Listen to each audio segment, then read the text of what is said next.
Good evening everyone. देखो आज हम देखते हैं जो युग्मनज, आज हम देखते हैं जो युग्मक जनन था ना, युग्मक जनन में हम शुक्र जनन की प्रक्रिया तो पढ़ लिए थे। आज हम पढ़ेंगे oogenesis यानी कि अंड जनन। देखो oogenesis या अंड जनन, oogenesis, oogenesis या अंड जनन।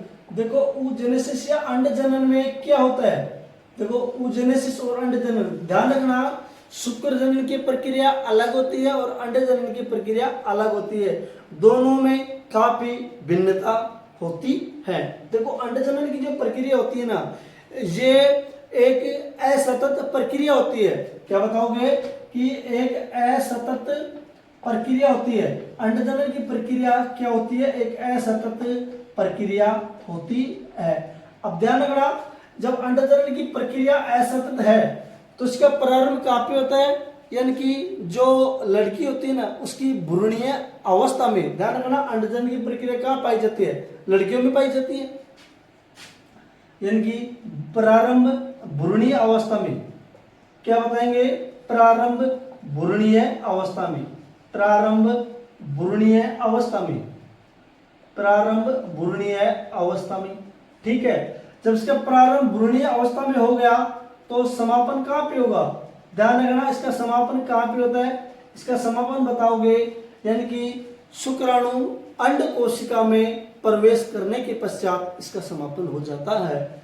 शुक्राणु अंड कोशिका में प्रवेश करने के पश्चात, शुक्राणु अंड कोशिका में, अंड कोशिका में, अंड कोशिका में प्रवेश करने के पश्चात, शुक्राणु अंड कोशिका में प्रवेश करने के पश्चात, प्रवेश करने के पश्चात, करने के पश्चात, इतनी बात समझ में आ गई।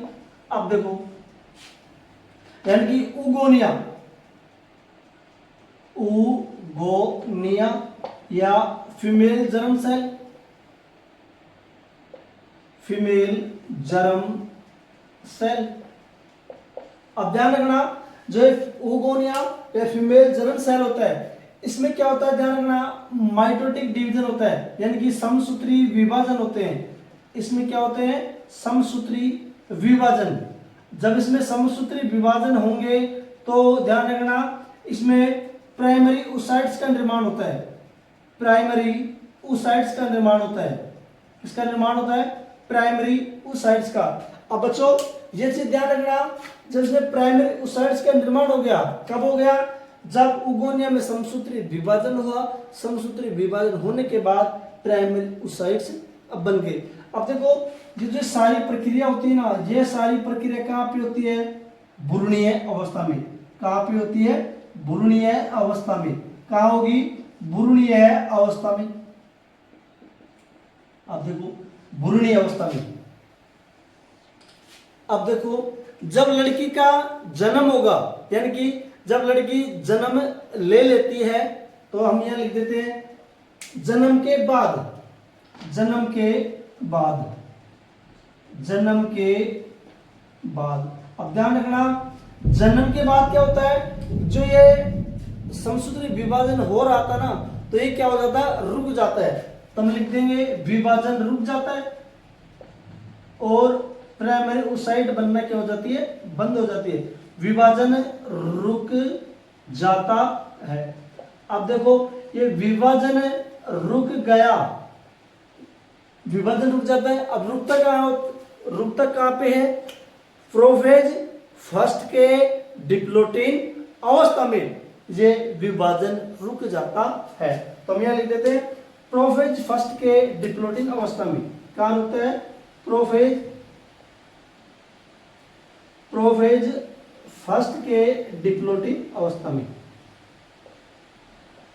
डिप्लोटिन अवस्था में। आगे बात समझ में, इसको हम चाहे तो एक रेड पेन से अंडरलाइन कर लेते हैं या एक बॉक्स में बंद कर देते हैं। इतनी बात समझ में आएगी।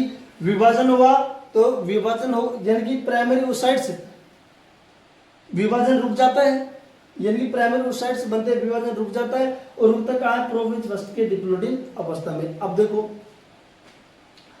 अब लड़की बड़ी होगी, किशोर अवस्था में आएगी, तो हम लिख देते हैं किशोर अवस्था। लड़की में क्या हो गई, जब किशोर अवस्था आती है, किशोर अवस्था यानी कि बड़ी होगी। जब लड़की किशोर अवस्था में आती है तो ध्यान रखना, लड़की के अंदर प्रत्येक अंडाणु में 60 से 80 हजार पुटक सेल्स पाई जाती हैं। कितनी पाई जाती हैं, ये एनसीईआरटी मैसेज से लिखा हुआ है, 60,000 से 80,000, 60,000 से 80,000 पुटक सेल्स पाई जाती हैं, पुटक कोशिकाएं पाई जाती हैं। 60,000 से 80,000 क्या पाई जाती है, पुटक कोशिकाएं पाई जाती है। ठीक है, अब ये पुटक कोशिकाएं पाई जाती है। जब लड़की किशोर अवस्था में आ गई तो ध्यान रखना, उसमें प्यूबर्टी आएगी, यानी कि अंडोत्सर्जन होगा या ओवुलेशन होगा। यानी कि हम बताएंगे ओवुलेशन से पहले, क्या बोलेंगे, ओवुलेशन से पहले उसमें जो मियोसिस फर्स्ट क्या होता है, रुक जाता है।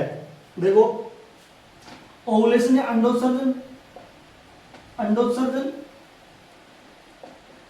अंडोत्सर्जन या ओवुलेशन।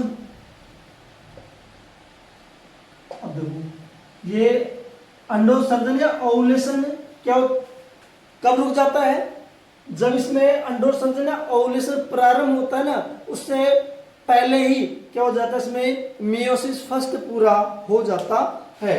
इसमें मियोसिस फर्स्ट पूरा हो जाता है, मियोसिस फर्स्ट क्या हो जाता है, पूरा हो जाता है।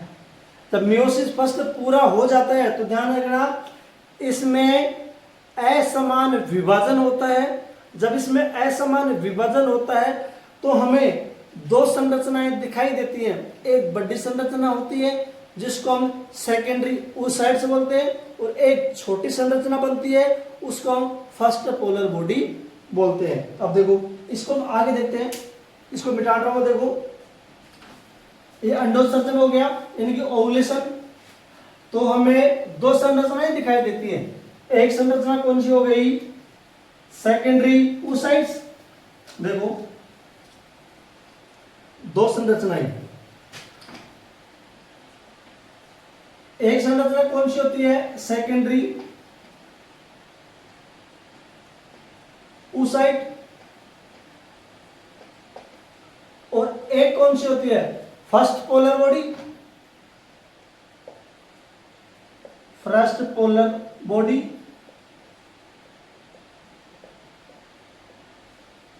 फर्स्ट पोलर बॉडी और सेकेंडरी oocytes। ध्यान रखना, ये दोनों क्या होती हैं, अगुणित होती हैं। दोनों क्या होती है, अगुणित होती है। यानी कि सेकेंडरी oocytes एवं फर्स्ट पोलर बॉडी दोनों क्या होती है, अगुणित होती है। ये क्या होती है, बड़ी संरचना होती है, ये एक छोटी संरचना होती है। अब ये क्या बोलते हैं, द्वितीयक अंड कोशिका या द्वितीयक अंड कोशिका, द्वितीयक अंड कोशिका, द्वितीयक अंड कोशिका। अब ये द्वितीयक अंड कोशिका अर्धसूत्री विभाजन, अर्धसूत्री विभाजन, अर्धसूत्री विभाजन सेकंड की मेटाफेज अवस्था में, सेकंड की मेटाफेज अवस्था में रुक जाती है। मेटाफेज अवस्था में, मेटाफेज अवस्था में रुक जाती है। देखो, मेटाफेज अवस्था में रुक जाती है और कब तक रुकी रहती है, जब तक शुक्राणु का, यानी कि ये मेटाफेज अवस्था में रुक जाती है जब तक, कब तक रुकी रहती है, जब तक कि शुक्राणु इनके पास नहीं आ जाते या ये सब तक शुक्राणु से नहीं मिल पाती। हम कह सकते हैं कि जो सेकेंडरी oocytes होती है ना, तो ये शुक्राणु का प्रतीक्षा करती रहती है। जब ये शुक्राणु से मिल जाती है, जब ये शुक्राणु से मिल जाती है तो ध्यान रखना, इसमें भी दो संरचनाएं बन जाती हैं। एक तो क्या बनता है, अंडाणु, एक क्या बन जाता है, अंडाणु, और एक क्या बन जाता है, सेकंड सेकंड पोलर बॉडी। क्या बन जाता है? Second polar body. दोनों क्या होते हैं? अगुणित होते हैं। Second polar body, second polar body. इतना बात समझ में आ गई? तो यहां पर अंड जनन की प्रक्रिया क्या हो जाती है? पूरी हो जाती है। जय हिंद, जय भारत। अगर क्लास अच्छी लगी हो तो ज्यादा से ज्यादा सब्सक्राइब करें, बेल आइकन की घंटे को दबाएं कि ताकि आप सभी को ज्यादा से ज्यादा लाभ प्राप्त हो सके, और बच्चों को भी शेयर करें ताकि उनको क्या हो, ज्यादा से ज्यादा लाभ प्राप्त हो और ये वीडियो देखने से कहीं वंचित ना रह जाएं। जय हिंद, जय भारत।